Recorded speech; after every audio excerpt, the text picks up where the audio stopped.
friends. Welcome to episode 155 of the Fierce Calling Podcast.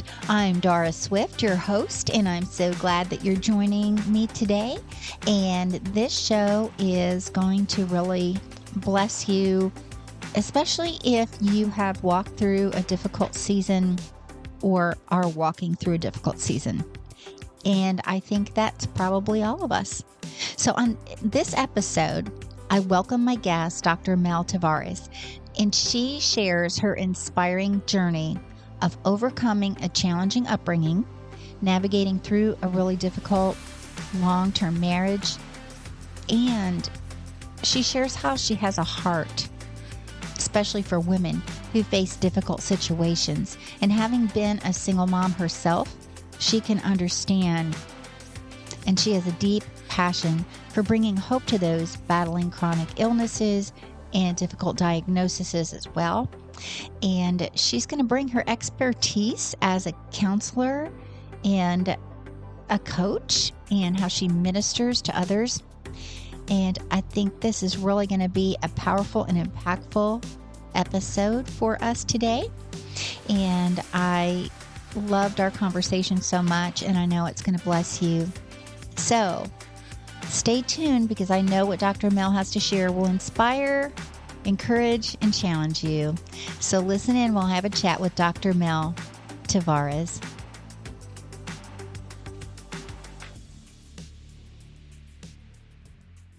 Welcome back. Today, I'm excited to welcome my friend, Dr. Mel Tavares. She is an accomplished award-winning author. She's a speaker and a teacher and coach, and she's a counselor both in ministry and in her career, which I love. She has invested decades in equipping women from all walks of life to thrive in the midst of their circumstances, and that is just so what Fierce Calling is all about. And you can read more about Dr. Mel. I'll have all of her information in the show notes. But for now, I want to welcome you to the show. Thank you for being here, Dr. Mel. Thank you for having me, Doris. I'm excited to see what God is going to direct today. Yes. Yeah, I'm excited about that too, and see what he wants us to share.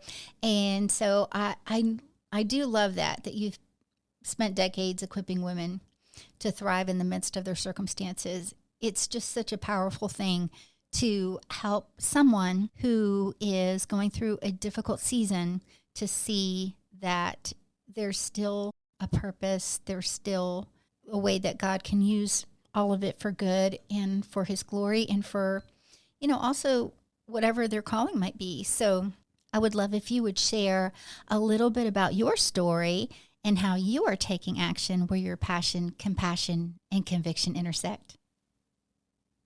Okay. Well, I grew up in a pretty strange, what I consider a strange situation, in a dysfunctional home, we would say in today's counseling world. And so I didn't really have a whole lot of guidance. Therefore, I made some choices that weren't good. That included, not a wise choice for a mate. So I went through a marriage, and a 25-year marriage, and then a divorce that just seemed imminent, but I kept pushing aside. And so I have a real heart for women that have, found themselves in difficult situations. Then, because I was a single mom, I can understand that situation as well. I have had some health issues over the years, and I've had to combat those. So I have a real heart for bringing hope to people that are battling some chronic diseases, or maybe a diagnosis that is not what we want to hear, and how to, battle that.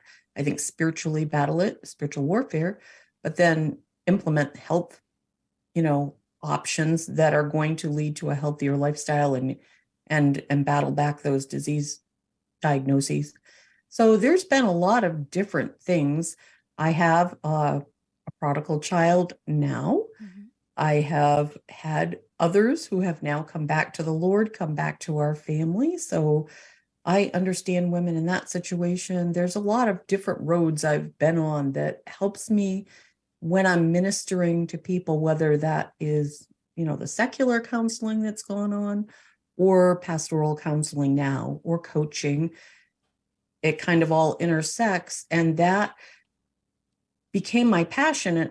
And I know that's my calling. And, whether I'm writing it or speaking it or teaching it or whatever I'm doing, there's always good that comes out of those situations. And God, his plans will not be thwarted. And he does have a plan and a purpose for every single one of us. And even if there's some forks in the road and he kind of brings us around the bend and back full circle, he doesn't waste it. And I love that. And I just love being able to encourage women with that truth. I love that so much. And especially how you went through all the things that you've experienced and how now it's something that you can use to help others in these different roads that you've been on. And I know those forks in the road, those forks are pointy. They can really be painful.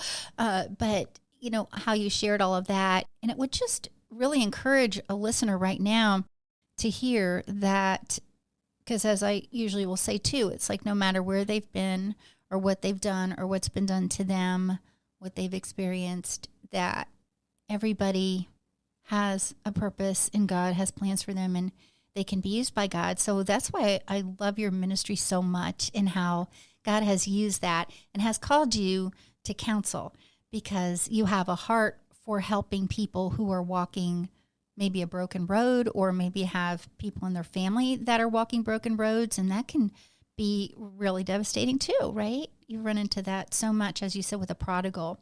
So how do you usually encourage those people? Well, it depends on each situation. And, the Bible is filled with passages that speak to every situation we find ourselves in. I have yet to find a situation that I've walked through or that you would walk through or anyone would walk through and not find multiple passages to encourage and uplift. And so, I tell people, I have a care and counseling Bible. I know a lot of people use that. So I have a care and counseling Bible that helps me topically, but the concordance and different things too. I encourage people, get those tools, learn the scriptures that are applicable to your situation. And then, we talk through those. But generically speaking, there's, so many passages on hope. Mm-hmm. There's so many passages on the fact that the Lord is always with us. He never leaves us. He's always faithful. And that truth alone brings hope, I think, to any situation, that he's not going to leave us dangling by ourselves, even in the worst of situations. And there may be lots of other people around us when we're going through something, but we still feel alone. And the truth is we're not alone. So that's, I think, a foundation.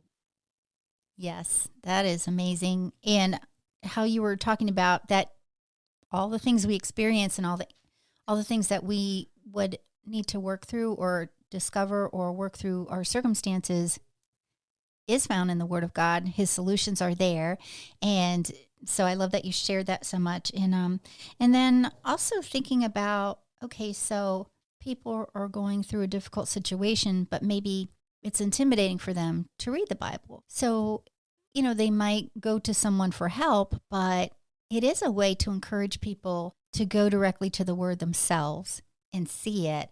And then sometimes they need someone to help them, like you do in your ministry, to point them to the right places to go. So I think that's so important. You have written several different books, and you have a new book that you've written. The title is 21 Days to Improved Mental Well-Being. So tell us a little bit about what prompted you to write that and how it can help someone who's listening. Well, the prompting was truly, we are in such a situation, not just here in the US, but around the world, that post-pandemic, the mental health has become an epidemic. And I think I would say that I'm not talking about like a serious mental health diagnosis, although this book would apply also, but I have like a disclaimer in there that says, do not give up your own therapist and things like that. But it seems to be a prevalence that there is an overwhelming anxiety, depression, a hopelessness, fear. The more things shift and change in the world, I think we all hung on like, it's going to be okay. It's going to be okay. And then it turned into 3 years. And now everybody thought it would go back to normal, whatever that was. And it's not returning to that. Mm-hmm. So there's a hopelessness. So I just wanted to encourage people and say, listen, you can't control the world, but you can control how you respond to these situations. And the 21 days came out of, it takes 21 days to create a habit. Mm-hmm. So I thought if I could just, and it doesn't seem so overwhelming. Sometimes when you're overwhelmed, a whole month of studying something just seems like too much. Mm-hmm. So I thought 21 days is doable for anyone. So in this book, are very simple things that you might look at and say, well, why are you even writing about this? And the answer would be because we all need reminders. And in it, there are scriptures that go with it. So for example, something so simple like get outside, just go outside, listen to the birds, observe the trees, smell the flowers, take your shoes off, walk on the grass, simple things. But it's so rejuvenating. But there's scriptures that go along with that too. Mm-hmm. And they're short, doable, 5 or 10 minutes, and then spend some time with the Lord praying through those things. So basic things, and then some of them go a little deeper. But that's the heart of it, is like we can improve. We can't fix everything. And certainly not in 21 days, but certainly all of us can see an improvement if we would just implement some basic things. What I like about your message and what you were just sharing is, for one thing, if people are already overwhelmed, they're not going to want to do something that's too overwhelming because they'll just quit. They'll not do it.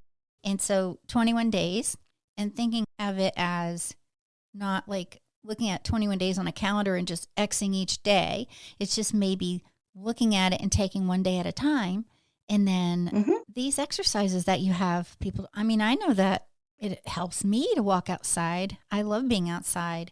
So these things that are suggestions of people to do is very good for mental health. So I love that. And sometimes we don't talk about that enough, do we, Dr. Mel? Do you feel like people are concerned about a stigma or allowing people to know that they're struggling? What have you found about that?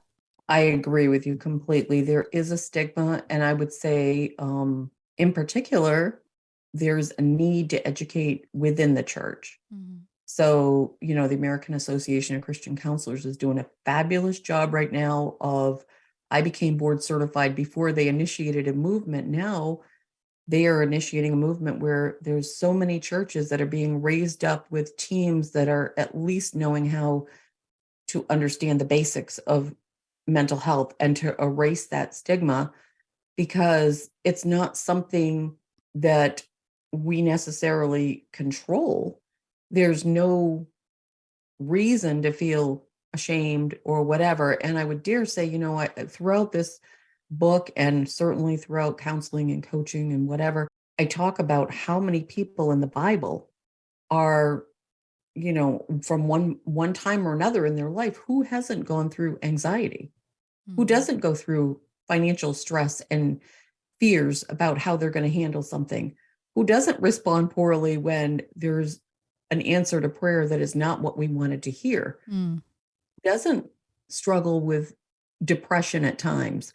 It's just not talked about, like you said, but in the average community or church or family, there are going to be multiple people that have similar situations. So if we bring it out of the darkness and into the light and just say, it's okay, we're all trying to adapt ourselves to a new world that is not like anything we've ever seen before. And so I joyfully talk within churches too, and to other believers leadership about the need to break down the stigma. I do even suicide prevention training within churches, not just in the community, but it's good to do it within the churches and let them know, like, hey, if you've got a group of youth or a group of women or a men's group or your own leadership, the elders, the deacons, the whoever, there's a chance that there's several people who are struggling and they'll never talk about it because it's not okay to talk about. Yes. Well, it's very encouraging to hear that we're getting better about it and that you're having opportunities to share that because, as you said earlier, which kind of struck me, we went through the whole pandemic thing and everything, and in what we were considering as our normal changed.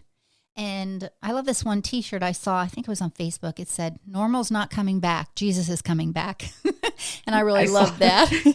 But, thinking about it, it's like we can go through things like that where the whole entire fabric of what we know and our routines and our regular life is changed. The whole fabric changes. So how important it is to have a firm foundation in something that is not just fleeting, something that is like the rock of Jesus Christ. So thank you. I'm so glad that you are getting in and talking to the different groups. And I know our church is doing something really amazing, which they decided that they want to implement sabbaticals for our leaders, for our pastors and, the pastoral staff.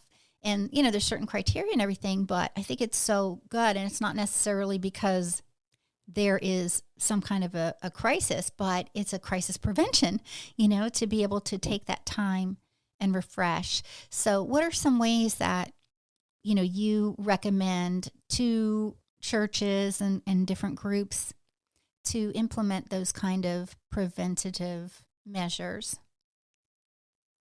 Well, number one, and working at a church just like I am, that the work is never done. It's never done. You can take it home with you. There's a text that comes in. I just got a text a little bit ago of someone whose daughter, was in a car accident today and is in critical condition. And there's a lot of distance between them. So now you've got to, it never ends when we leave the office. So I say this, sabbatical is good, but a day of rest, I talked about that in my book. It's like it goes all the way up and down the scale of doesn't matter who you are and all the more the leaders, because the weight, the higher up the food chain, the more responsibility a person has, the more necessary it is to take those times and rest. And so by no means should we work 7 days a week. There's got to be at least the Sabbath. And those of us that are involved in ministry typically don't get Sunday. But my pastor has, from the time he got married and started having a family, every Tuesday is their day. And we dare not interfere with that. We must not.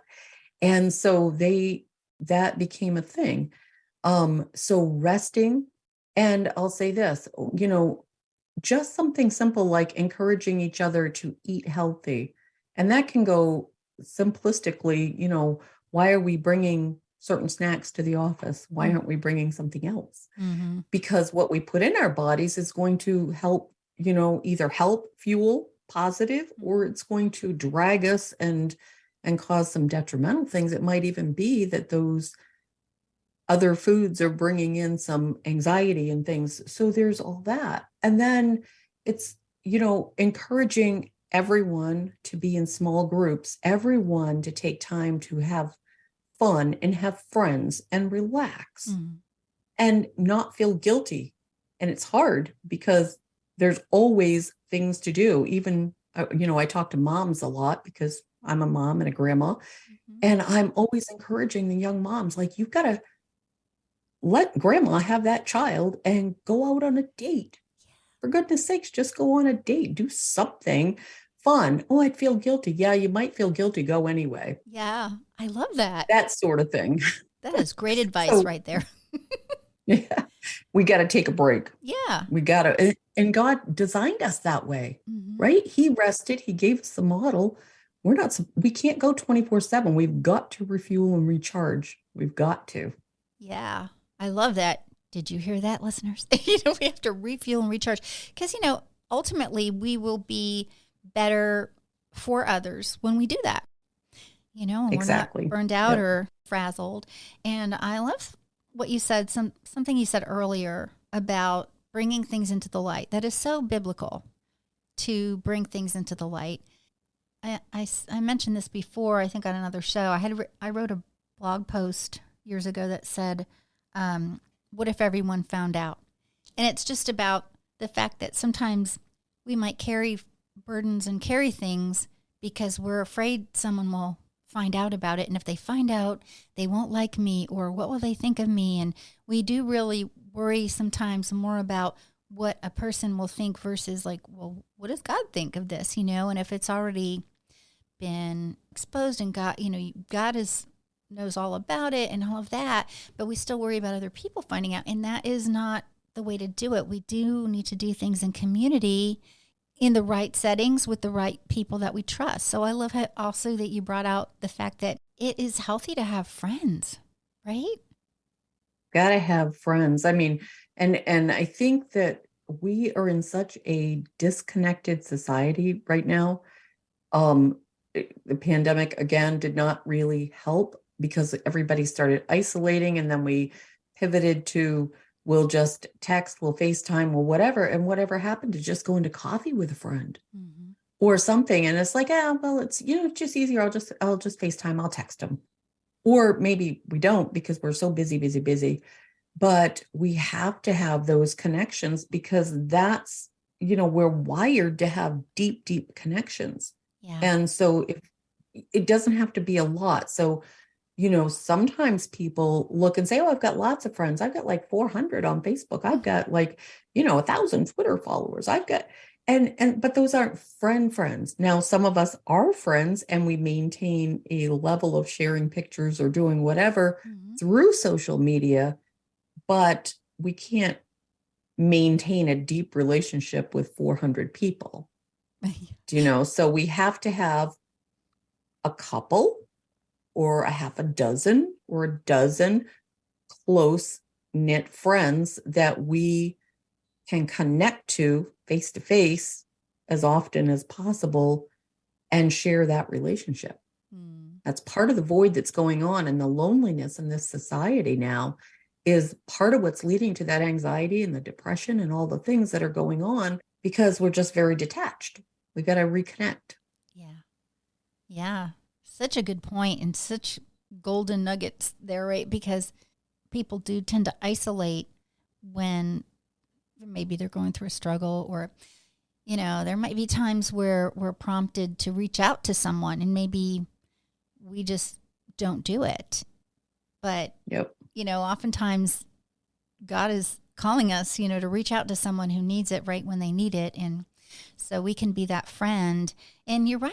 It is so important. There are a lot of connections, but social media is not the primary relationship connector. I mean, it's not the primary way that we should have relationships. And some of those might be bots anyway, not even real people, And so, but we don't really see a lot of times like the true things that are happening like in their lives. We see the good stuff, the pictures, and the fun things and the vacations and all of that. And so probably in your practice in ministering to people, you've seen a lot of that, right? Where social media could actually cause more anxiety than anything else.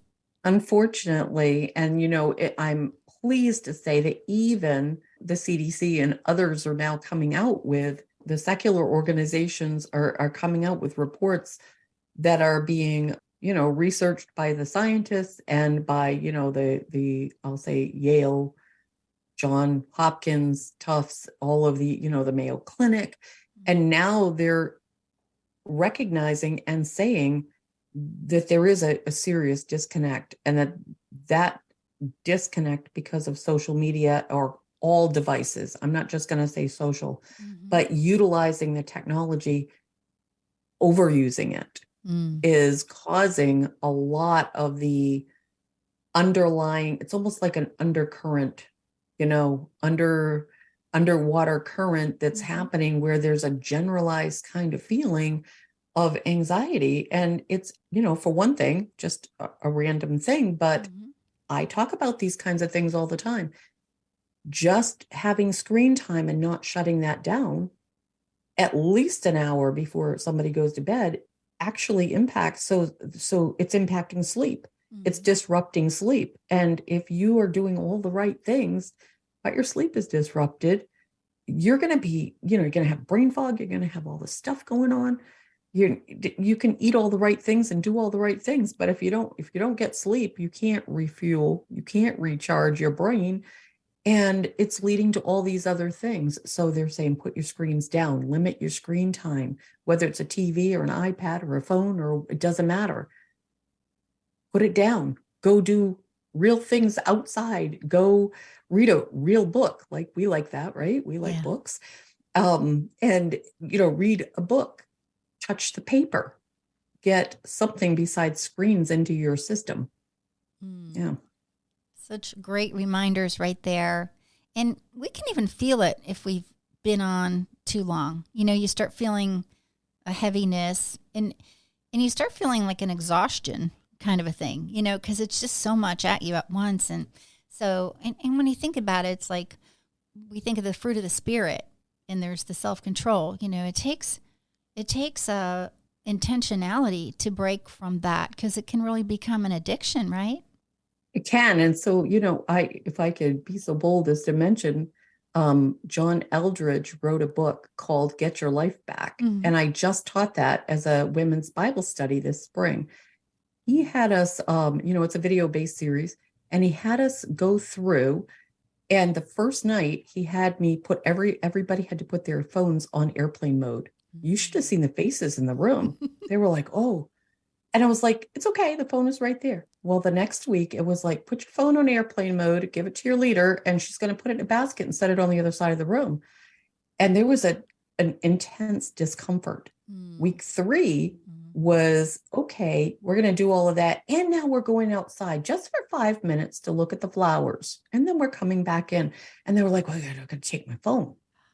Do you know, by the end of it, they were leaving their phones in the car. Nice. They weren't even bringing them to the Bible study.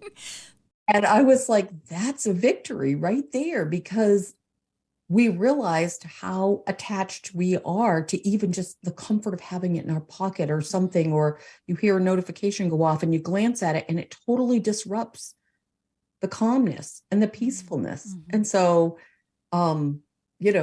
just trying to put it on the other side of the room for a while or something, anything.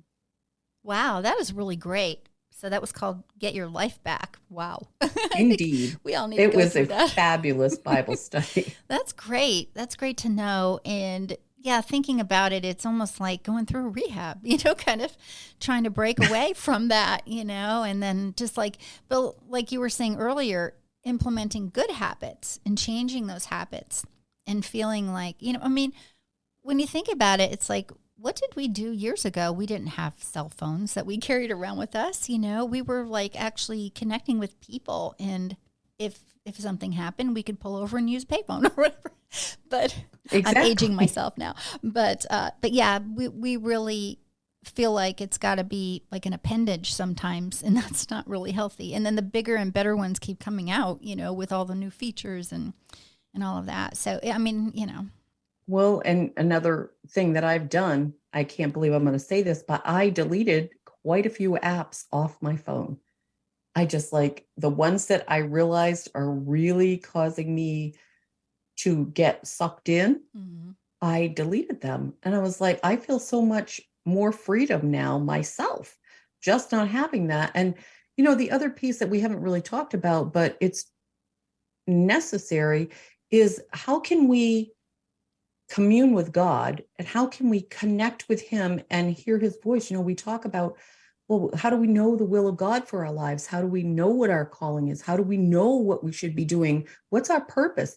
Well, we're in such a distracted world. How can we ever hear him anyway? So just that alone would be enough to warrant disconnecting for even an hour a day. Just not saying don't answer your phone. We obviously, just like if we back in the day had landlines or whatever, there's a necessity to stay in touch with family or emergencies or whatever, but just to disconnect enough to say, like, I need to hear your voice, Lord. I need to know what you're telling me. I need to know what the next step is. I need to know my direction. So that's a whole piece of that too, is like that. And that is the foundational piece. Like, we can do all the right things, but what if we're not communing with God? What if we're not even connected to him because we're so busy and disconnected and preoccupied with everything else going on, 99% of which really has nothing to do with our lives anyway. Yes. Wow. That is so good. And when you think about it, because it really can become an idol, in our life, and because we're putting it before God. I mean, it's not like we have to have a golden calf in our backyard or something that we're bowing down to. It's, that's something that's taking the place of God. But I love how you pointed that out. And what would change? How would our world change if we were that drawn to that connection with God every day, all day, that kind of a connection with him versus this thing that we have that we look at. So I love that you're giving these ideas and giving people permission to put their phone away. I like when families will do that. I know a lot of families that, especially at the dinner table, put your phone down, and so you can have an actual conversation. But it's even hard to find families that have those kind of schedules that they actually sit down together for a meal. I mean, I hope that's kind of coming back a little bit, but it kind of went by the wayside for a while. It did. And, that's another whole piece. I mean, having raised my kids and now the grandkids, I remember writing about this in my first book, and I adhere to it now. 15 years later, I'm still like, I'm sorry. I feel like it's a mantra, but again, look at the cultures where that connection happens over the meal. So my husband's Portuguese, and that's a connection point. The Spanish population will be Hispanic, so do the same thing. Like, that's your food. I have a son-in-law that's African. Food is everything. You talk over the food. Yeah. And so in today's fast-paced society, so many to the moms that are out there, including all my own children, they've got their kids and stuff too. All my grandkids, they use soccer, this and this, and, all these different activities. But I'm like, if there's any way, I don't care, if it's just 15 or 20 minutes over spaghetti, but to be able to connect and kind of talk around the table and say, how was your day? Those things are so vital. And, even the Department of Ed is now recognizing that a lot of the issues that are going on with school children in the classroom, I have a ton of friends that are teachers, and they're seeing that there's a disconnect with their own family. And average is less than 5 minutes a day. So if somebody can carve out 5 or 10 minutes with their child over a meal, they've beat most of the statistics. Oh, wow. That's kind of sad when you think about it. And that's so important to do that over a meal too. Because when you think about it, it's like, you're feeding a physical need, nutrients and all of that. And then you're kind of feeding into like spiritual, mental health and those kind of needs too, where you could have more of a captive audience. I always like driving the kids places when they couldn't drive yet because they're like in the car and they can't go anywhere. And so absolutely turn audience. The music down and use it as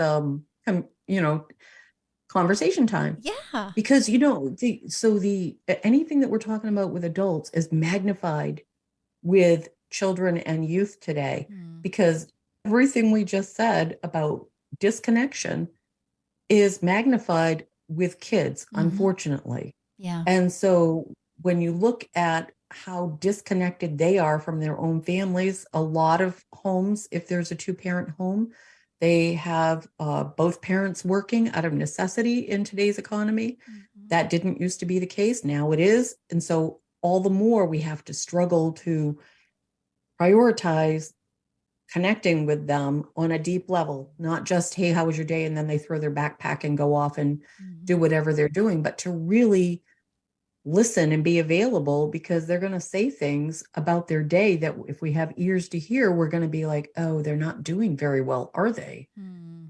And Right. and there might be things that have happened that they need to talk about.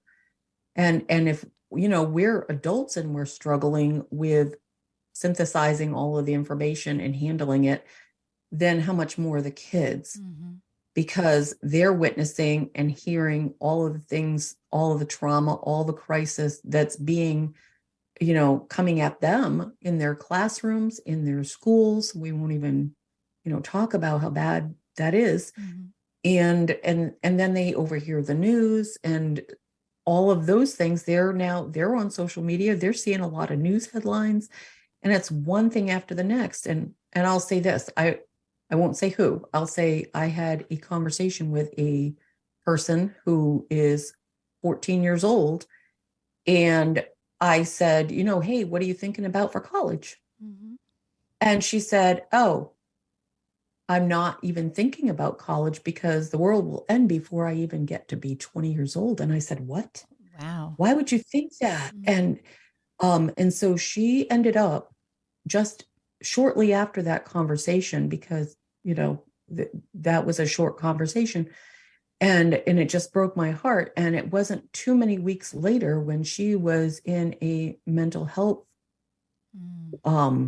institution Mm-hmm. to try to get the help and get her thinking back around. And do you know that when it all was said and done, it came back down to her phone. Wow. It came down to her phone Mm-hmm. and all that she was absorbing through there. Mm-hmm. So the therapist was like, you need to get off that thing, because she became so despondent that she felt no need. There was no hope at all. 14 Yeah. years old. Yeah. Wow.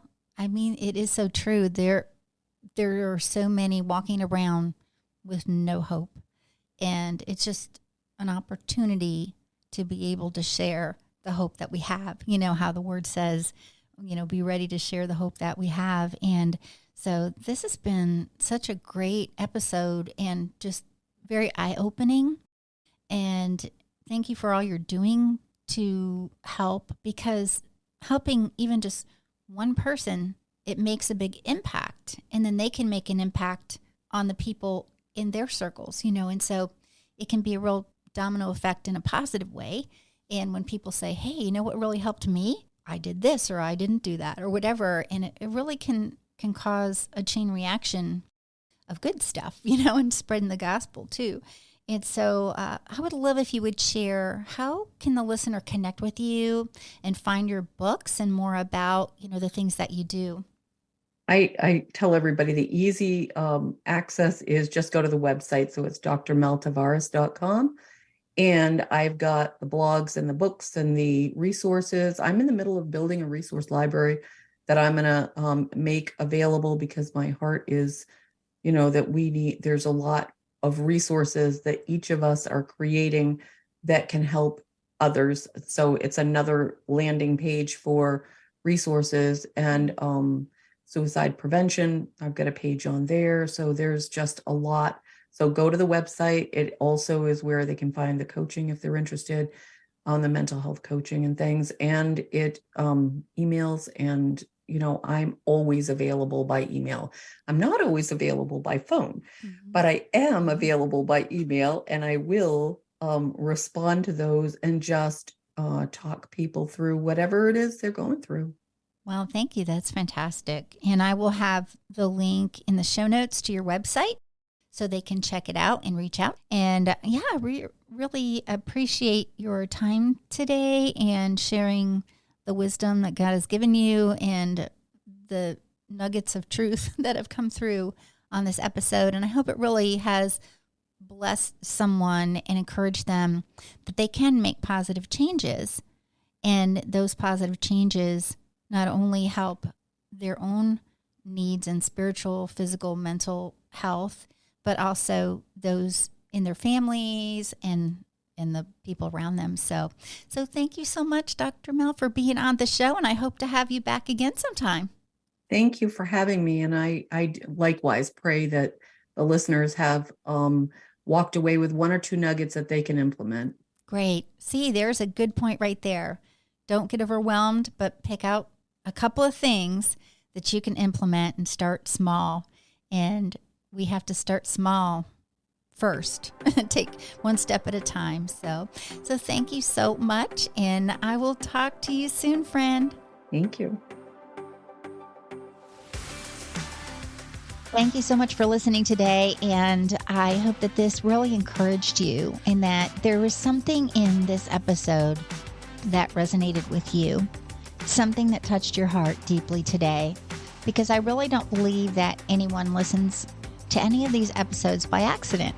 And so today there was something special that God wanted you to hear, and I truly believe that. And I am thankful because I need to hear these things as well. And I am so blessed by the guests that I have on the show as they bring their perspective, how we are all in this kingdom work together. And we want to all encourage one another and build each other up, as it says in 1 Thessalonians 5:11. And friend, I would love to come and speak at your next women's event. I am booking for 2024, and I want to help your ladies learn that they have a fierce calling, and also to help them find joy in their calling and to surrender those joy stealers. My Bible study, Surrender the Joy Stealers, Rediscover the Jesus Joy in You, is available, and I would love if you would check that out. You can go to my website at dorisswift.com, and I also have Dr. Mel's links for her website and what she mentioned in the show in the show notes as well. So friend, I hope you join me next time when I invite another woman who's taking action where her passion, compassion, and conviction intersect. Until then, friend, have a blessed week, and I'll talk to you soon.